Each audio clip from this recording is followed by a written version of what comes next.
Hello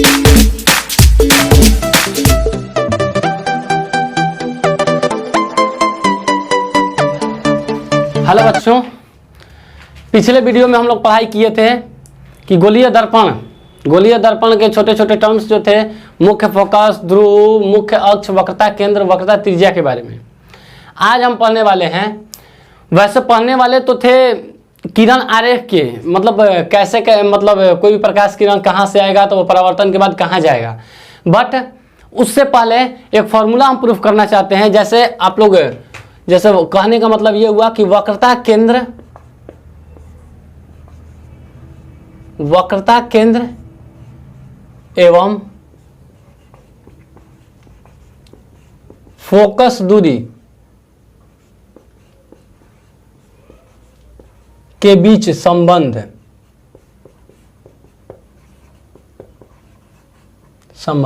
that means कहा जाए तो हो जाएगा F बराबर R/2। ये प्रूफ करना है। क्वेश्चन बोर्ड में पूछते रहता है कि सिद्ध करें, अवतल दर्पण में सिद्ध करें कि F बराबर R/2 हो, जहां की R क्या है, वक्रता त्रिज्या है, F क्या है तो मुख्य फोकस दूरी है, और 2 तो आप लोग जानते ही हैं। तो देखिए, उसके लिए हम करते हैं, इस चीज को प्रूफ करने की कोशिश करते हैं।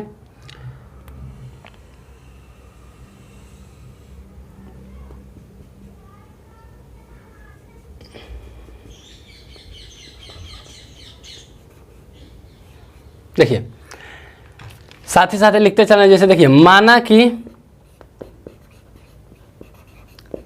Mn एक अवतल दर्पण है,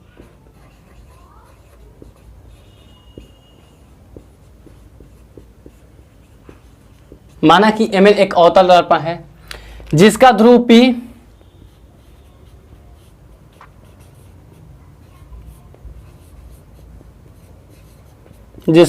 P यानी दैट मीन्स यहाँ पे हम ले लिए P और ऐसे इसको ले लेते हैं, मुख्य अक्ष खींच लिए, यहाँ C हो गया और यहाँ मान लीजिए F हो गया, जिसका ध्रुव P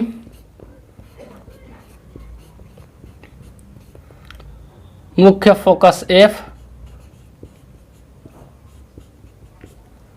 तथा वक्रता केंद्र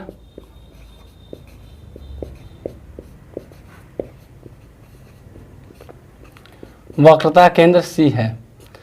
अब ध्यान दीजिए, यहां तक तो क्लियर है। अब हम करते हैं ये हैं कि कोई भी समानांतर प्रकाश किरण आते हैं। जैसे ये कोई भी समानांतर प्रकाश किरण यहां से ऐसे लाए, ये भी एक प्रकाश किरण है जो कि यहां से समानांतर लाने के बाद क्या हुआ कि मुख्य फोकस से पास कर गया। समानांतर प्रकाश किरणें मुख्य फोकस से पास करती हैं, ध्यान रखिएगा। ये मुख्य फोकस से होकर पार कर गया। दैट मीन्स यहां पर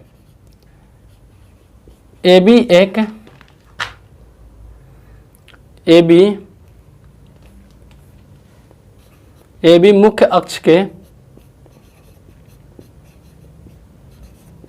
समांतर एक आपतित किरण है,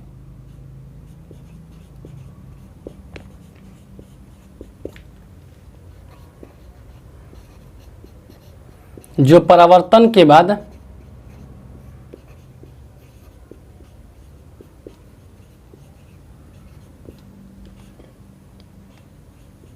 मुख्य फोकस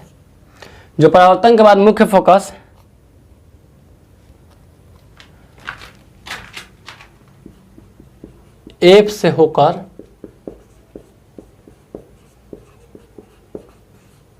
गुजरती है। चलिए, यहां तक तो क्लियर हो गया कि ये भी एक आपतित किरण है जो कि क्या है ना कि दर्पण से परावर्तन के बाद फोकस से होकर गुजरती है। यहां तक तो ठीक है। अब देखिए, अब ऐसा होता है, जैसे हम करते ये हैं कि C और B को मिला देते हैं। C से B को मिलाया,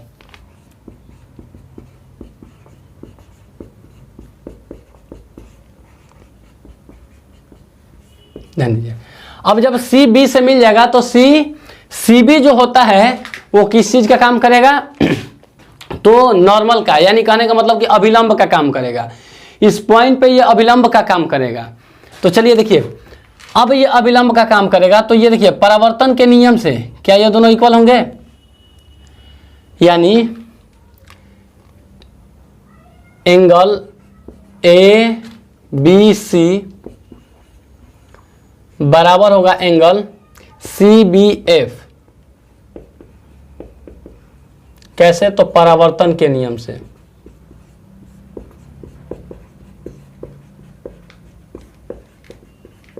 ठीक है, परावर्तन के नियम से एंगल ए बी सी बराबर होगा एंगल सी बी एफ। क्यों? क्योंकि देखिए ये जो सी बी जो होगा यहाँ पर अभिलंब का काम करेगा। कोई भी गोलीय दर्पण में अगर केंद्र से, किसी भी गोलीय दर्पण की बात हम करें, अगर यहाँ पे सी है, केंद्र से अगर यहाँ पर मिला दिया जाता है तो ये यहाँ पर लंब के जैसा वर्क करता है, यानी अभिलंब का काम करेगा। तो इस वजह से देखा जाए तो ये दोनों एंगल आपस में बराबर हो जाएंगे।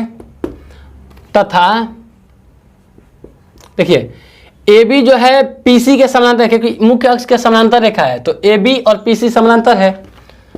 चूंकि ए बी जो है समानांतर है पीसी के, इसलिए एंगल, ध्यान रखिएगा, बी सी एफ ये वाला एंगल और ये वाला एंगल, यानी एंगल ए बी सी बराबर होगा एंगल बी सी एफ के। ध्यान दीजिएगा, एंगल ए बी सी बराबर होगा एंगल बी सी एफ के। कैसे? एकांतर अंतःकोण से, यानी यहां पे हम लिखेंगे एकांतर कोण से, एकांतर अंतःकोण से। अब ऐसा कीजिए कि इसको इक्वेशन 1 कर दीजिए और इसको इक्वेशन 2 कर दीजिए। अब देखिए इक्वेशन 1 एवं 2 से देखिए इसका LHS बराबर है तो RHS बराबर हो जाएगा, बेशक होगा। तो समीकरण 1 एवं 2 से, 1 एवं 2 से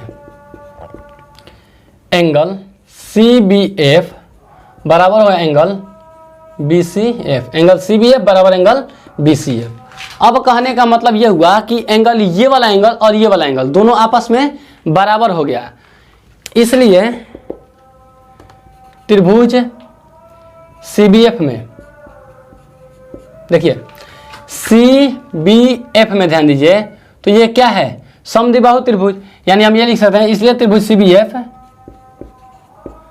में, अच्छा एक में अब जब ये कोण बराबर हो गया तो इसके सामने का भुजा BF और इसके सामने का भुजा CF, यानी CF जो होगा बराबर हो जाएगा BF के।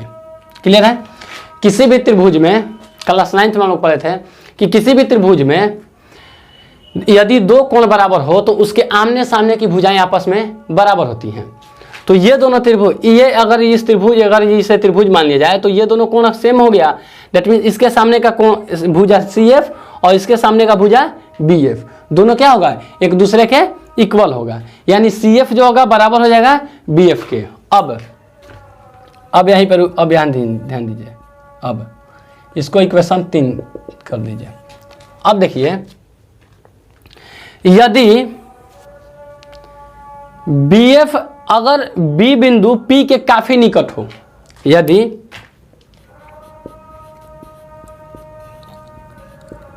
बिंदु B P के काफी निकट हो तो यहां पर एक बात आपको एज्यूम करना होगा कि काफी निकट, यदि B इसके एकदम नजदीक हो तो बाबू, अगर B इसके काफी नजदीक होगा तो मेरे हिसाब से BF और PF इक्वल हो जाना चाहिए, BF और PF इक्वल हो जाना चाहिए। क्योंकि देखिए अगर ये यहाँ पर एकदम नजदीक में होता तो थोड़ा सा लेस मात्रा का तो अंतर पड़ता है, लेकिन लगभग में बराबर ले लिया जाएगा। दैट मीन्स हम यहाँ कहेंगे BF is equal to PF।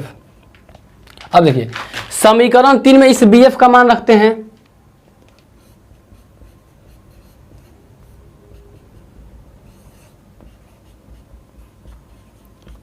BF का मान रखने पर अब देखिए समीकरण 3 में BF का मान रखते हैं तो क्या होगा? CF बराबर PF। अब देखिए, अब इधर हम मिटाते हैं थोड़ा सा,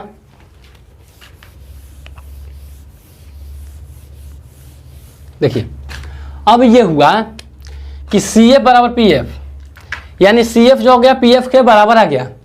अब ऐसा कीजिए कि दोनों तरफ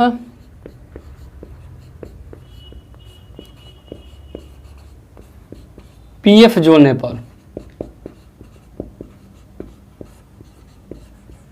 पी एफ जोड़ेंगे दोनों तरफ तो क्या होगा, देखिए C F plus P F बराबर P F plus P F. ये C F plus P F, C F plus P F C P हो जाएगा is equal to P F और प्लस पी एफ यानी 2pf।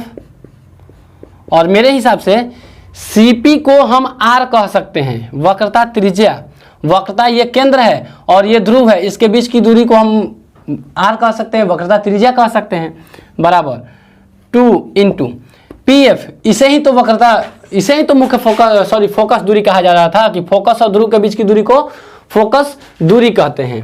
दैट मीन्स इसे f, यहाँ से हुआ f बराबर R और ये इधर गया बाई 2, यानी यहाँ से हमारा फॉर्मूला बन गया कि f बराबर R/2, यानी फोकस दूरी जो होता है वक्रता त्रिज्या के आधी होती है। क्लियर है?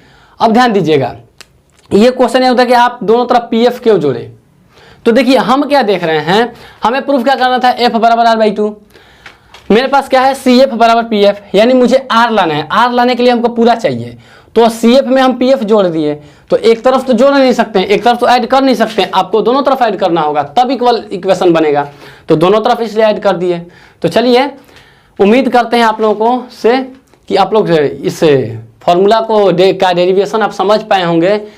तो आज के लिए इतना ही, अगले वीडियो में हम इससे आगे, यानी कहने का मतलब वही चीज़ रहा कि किरण आरेख, इससे आगे वाले में पढ़ेंगे। तब तक के लिए धन्यवाद।